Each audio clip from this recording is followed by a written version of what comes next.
In today's video, we're going to take a look at the live action remake of How to Train Your Dragon. We're going to talk about what the movie got right, some things that genuinely impressed me, and where they may have stumbled a bit. And at the end of it all, we're going to try to answer the question of whether or not this remake actually justifies its existence or if it's just another studio cash grab. What's up, my dude? Your friendly neighborhood Tony here, and How to Train Your Dragon is a live-action remake of the beloved 2010 animated film. And for the most part, it sticks pretty closely to that original blueprint. Now, if you're unfamiliar with the story, it centers around Hiccup, a scrawny, awkward Viking who ends up forming an unlikely bond with a dragon named Toothless, turning everything in his village upside down. Mason Thames, I believe it's how you pronounce his last name, plays Hiccup this time around. Nico Parker plays Astrid, and Gerard Butler actually returns as Stoic, which I loved. It's a small thing, but it adds a sense of continuity that most remakes ignore. And yes, Dean DeBlois, I'm not sure how to pronounce his last name, but he is the original writer-director of the trilogy, and he is back behind the camera for this version. And that is basically unheard of when it comes to live action remakes. And also worth noting is that the movie hits theaters this weekend, and of course Universal recently opened their new Epic Universe theme park in Orlando, which has a How to Train Your Dragon land. So yeah, not exactly subtle timing, but let's be real, if the movie's good, then that kind of synergy doesn't bother me. Now going into this, I think like a lot of us, I felt pretty skeptical. I mean, we've seen all of these bad live action remakes of beloved animated movies. And for me, I really enjoy the original trilogy, especially the first movie. And part of what made that so special is the style, the animation style, and just how grand and expressive it all was. So a live action remake, it made me nervous. These kind of movies, of course, don't have the best track record. A lot of them just come off as completely creatively bankrupt, or they just lose all of the magic of what made the animated version work. Now that said, this was not a Disney remake. This was DreamWorks' first real attempt at something like this, as far as I know. And when I heard that the original director was coming back, I figured, hey, if anyone's gonna treat this material with respect, it's probably the guy who made it great in the first place. And you know what? I'm glad I kept an open mind, because this turned out way better than I expected. Let's start off by talking about the cast. So Mason Thames, and again, I'm just saying Thames because his last name is spelt like the river Thames, but maybe it's Thames instead. Anyway, point is, he was 16, maybe 17 years old when they shot this, and he doesn't just do a good job, he straight up is Hiccup. He's got that awkwardness that we love from the character, but also that kind of spark of creativity and adventure. And he doesn't just try to copy the animated version, but still he matches and captures that same mix of nervous energy and quiet determination. I feel like Nico Parker also brings a lot of presence as Astrid. She's strong and grounded and a little intense, but also just cool to watch. And yeah,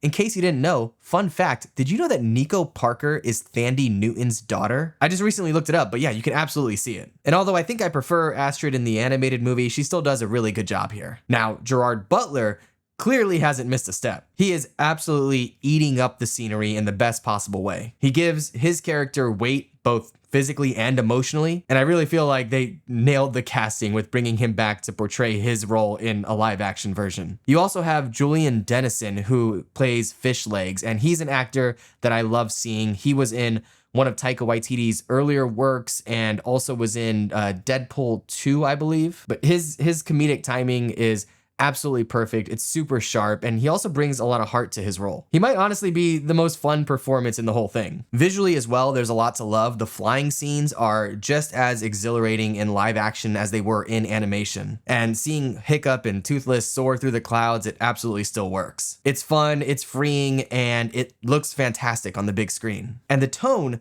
feels just right. It's not trying to be something new. It's just trying to retell a great story in a slightly different medium. And I respect that. That said, it's not perfect. So let's talk about the one part that really pulled me out. Specifically, the CG in the final battle. Everything just gets washed out in this kind of gray fog, and it honestly kind of looks like they just ran out of time or money and just turned down the saturation to cover everything up. It doesn't ruin the movie, but it's definitely a letdown. Also, while the emotional beats still land, especially if you're seeing this for the first time, they don't quite hit as hard if you're familiar with the original. It's kind of like watching a magic trick again once you already know its secret. It's still cool, but the surprise is gone. And I guess a small thing, but I do think that some of the dragons look a little too CG. And I know, of course, dragons are not real, And they were relatively well animated, but they never felt as real as I think they could have felt. And I did still enjoy them. A lot of the specific and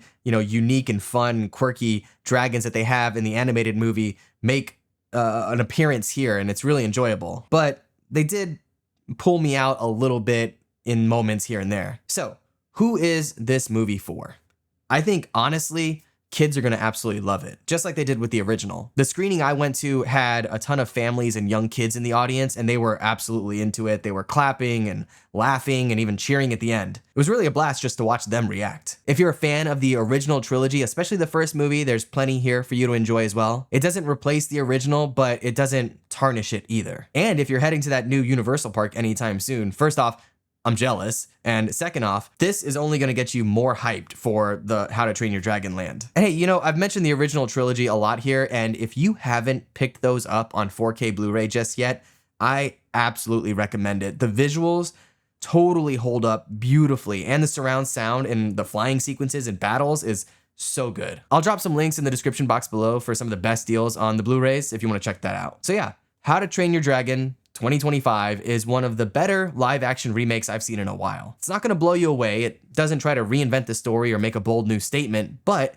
it does treat the source material with care and respect. It delivers strong performances, and it manages to bring that original charm into a new format, mostly intact. And in the world of remakes, that's saying a lot. If you've got kids or if you're just somebody who grew up with the movies, I think this is worth checking out. Probably not one that you have to see in theaters, but definitely worth a watch once it hits streaming. So I want to know, if you've seen How to Train Your Dragon, the live action remake, did it hit you in the feels? Or did it leave you wondering why they even bothered? Be honest, I read every comment. And if you like reviews like this, feel free to hit that subscribe button so you don't miss the next one. Thanks for watching.